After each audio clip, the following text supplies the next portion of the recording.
জুলাইয়ের পরবর্তী সময় থেকে এরকম বিভিন্ন সময়ে আমাকে নিয়ে বিভিন্ন ধরনের কন্টেন্ট আপনারা অলরেডি দেখে ফেলেছেন। আমি মনে করলাম যে এটা তো শুধু আমার সাথে না, আমার সাথে দাঁড়িয়ে থাকা ঝুমা, সালমা, উমামা, কে বাদ আছে? কোনো কেউই বাদ নাই আসলে। সেক্ষেত্রে হেমা মানে আমরা দেখলাম যে যখনই মেয়েরা তাদের জায়গা থেকে তাদের কাজে এগিয়ে যেতে চায়, দলের সাথে আমার কথা হয়েছে কিনা, যারা এগুলো করছে বা আমাকে অ্যাপ্রোচ করেছে কিনা, কেউ আমাকে অ্যাপ্রোচ করেনি। আমার কাছে অবাক লেগেছে যে বাংলাদেশে এত বড় একটা রাজনৈতিক দল হওয়া সত্ত্বেও যখন তাদের কোনো সাপোর্টার, আমি কর্মীও ধরলাম না, হয়তো সাপোর্টার, তারা যখন এরকম ধরনের রেসপন্সিবল একটা কাজ করে, সেখানে আমি মনে করি যে বড় রাজনৈতিক দল হিসাবে একটা নিদর্শন স্থাপন করার জন্য হলেও আমাকে অ্যাটলিস্ট অ্যাপ্রোচ করে ওনারা এই জিনিসটার বিষয়ে ক্লারিফিকেশন দিতে পারতেন, কেউ সেটা করেননি।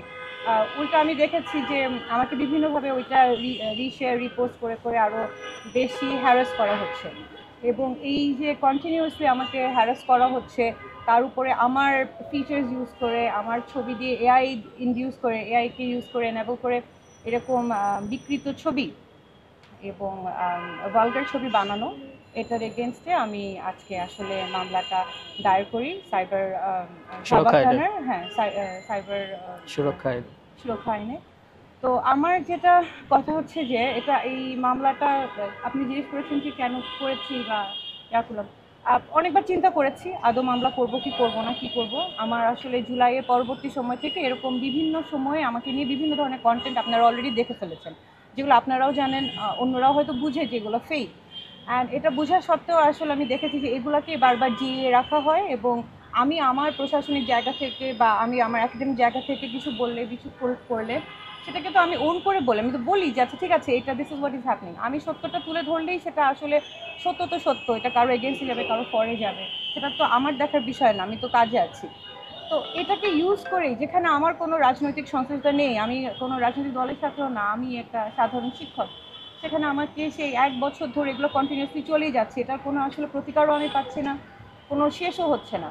মামলাটা একদম লাস্ট মোমেন্টে এসে আমার আসলে ধৈর্য, আমি মনে করলাম যে এটা তো শুধু আমার সাথে না, আমার সাথে দাঁড়িয়ে থাকা ঝুমা, সালমা, উমামা, মনসুরা, আমাদের madam Saima Ferdous madam, Lutfa madam, কে বাদ আছে? কোনো কেউই বাদ নাই আসলে।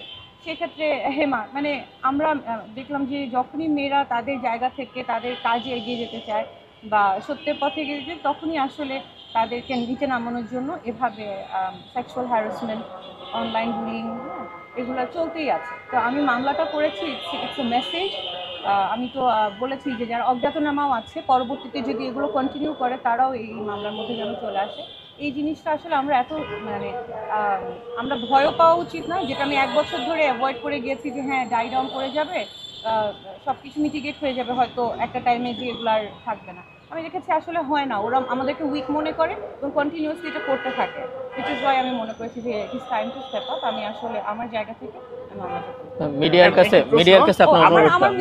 একটা রিকোয়েস্ট আছে আমার, এটা আমার কাছে খুবই দুঃখজনক। আই থিঙ্ক আমি একলা না, আমার সাথে যত নারী শিক্ষার্থী আছে যারা পলিটিক্যালি অর সোশ্যালি অ্যাক্টিভিজম করে, তারা সবাই একই জিনিসের আসলে ভিকটিম হচ্ছে। সেটা হচ্ছে যে খুব বিকৃত ক্যাপশন দিয়ে ছোট ছোট ক্লিপস করে খুব ইরেলেভেন্ট জিনিসপত্র আপলোড করা হয়। এটা আসলে আমাদের জন্য খুবই আনকমফোর্টেবল এবং মানে এটা এক ধরনের হ্যারাসমেন্ট। হয়তো এটা ক্লিক বেটগুলোতে অনেক ভিউজ আসে, অনেক এনগেজমেন্ট হয়, কিন্তু আপনাদের ভাবতে হবে যে আপনাদের জার্নালিজমের জায়গা থেকে একটা রেসপন্সিবল জায়গা আপনারা আছেন। হ্যাঁ, আপনারা হয়তো এটা ক্লিক বেট হলে আপনাদের জন্য সুবিধা, কিন্তু দিন শেষে এটা করে কিন্তু আপনি আরেকজন মানুষকে অনেক আনকমফোর্টেবল ফিল করাচ্ছেন, এবং একটা কী বলবো রেসপন্সিবল জায়গা থেকে এটা আসলে আপনারা মানে জার্নালিস্ট ভাই এবং বোনদের থেকে এক্সপেক্টেড না। এটা দ্বারা আমরা সবাই খুবই দিন দিন আসলে আরও বেড়েই চলছে এমন ক্যাপশন, যে ক্যাপশনের আসলে কোনো মিনিং নাই, এমন ক্লিপস যেটা কোনো কন্টেন্ট নাই, হেঁটে যাচ্ছি, কথা বলছি, হাসছি, এগুলো তো কোনো ক্যাপশন হতে পারে না, বা এগুলো তো কোনো নিউজ কন্টেন্ট হতে পারে না। তো আপনারা যারা, আমি বলবো যে যারা জার্নালিজম কমিউনিটিতে আছেন, যারা রেসপন্সিবল, তারা প্লিজ এই জিনিসটা একটু চেক অ্যান্ড ব্যালেন্সের মধ্যে আনেন, কারণ আপনাদের উপরে আমাদের অনেক ভরসা। আপনারা সত্যটা সবার সামনে আনবেন। সেখানে যদি এরকম কন্টেন্টগুলো আসে যেগুলোর আসলে মেটেরিয়াল নাই, ক্রেডিবিলিটি নাই, it doesn't give a good message, উল্টা হ্যারাসমেন্ট হয়ে যায়, তাহলে তো আসলে দুঃখজনক। দিস